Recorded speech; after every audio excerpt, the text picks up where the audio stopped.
నమస్కారం అండి.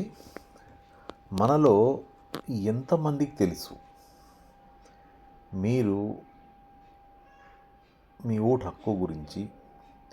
మీరు కనుక జాబ్ చేస్తుంటే, అంటే గవర్నమెంట్ జాబ్ కానీ ప్రైవేట్ జాబ్ కానీ చేసేవారికి ఎంతమందికి తెలుసు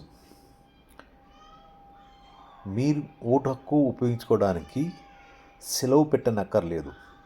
మీరు ఓటు వేయడానికి వెళ్తురంటే వాళ్ళు ఆ రోజు మీ జీతభత్యాలు ఖర్చు చేయకుండా మీకు సెలవు ఇవ్వాలి.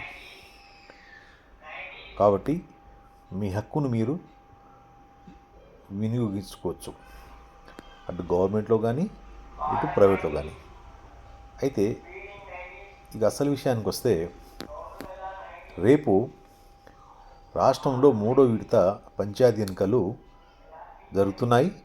ఇవే ఆఖరి ఎలక్షన్స్. రేపటితో ఎల్లుండి 17తో అయిపోతుంది. 4108 మంది సర్పంచులు, 36,434 వార్డ్ నంబర్ స్థానాలకు నోటిఫికేషన్ వెలువడగా, దీంట్లో 394 సర్పంచులు, 7,916 మంది వార్డు నెంబర్లు ఎన్నికయ్యారు.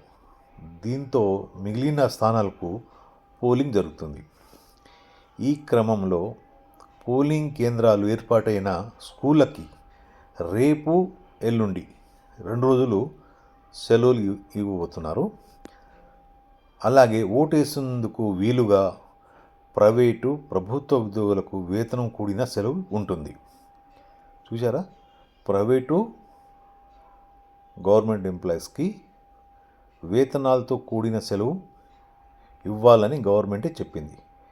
కాబట్టి మీరు ప్రతి ఒక్కరు వెళ్ళండి, మీ ఊరికి వెళ్ళండి, మంచి వ్యక్తిని చూడండి, గ్రామ అభివృద్ధి చేసే వాళ్ళకి ఓటు వేయండి.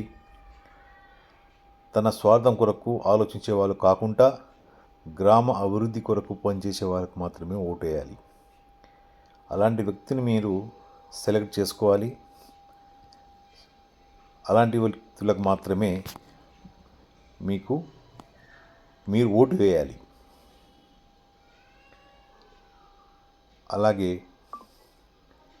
మంచి వ్యక్తికి ఓటు వేయడం వల్ల మన సమాజానికి, మన గ్రామానికి, గ్రామ ప్రజలకి మంచి జరుగుతుంది. కాబట్టి మీరు మంచి వాళ్ళకి మాత్రమే ఓటేయాలి. మంచి క్యాండిడేట్, మంచి అభ్యర్థిని ఎన్నుకోవాలి. తద్వారా గ్రామాభివృద్ధి జరుగుతుంది. అలాగే స్కూళ్ళకి 2 రోజులు సెలవు ప్రకటించారు. ఆ 2 రోజులు సెలవు ఏంటంటే, ముందు రోజు ఎలక్షన్ ముందు రోజు మరియు ఎలక్షన్ రోజు గవర్నమెంట్ సెలవు ప్రకటించింది.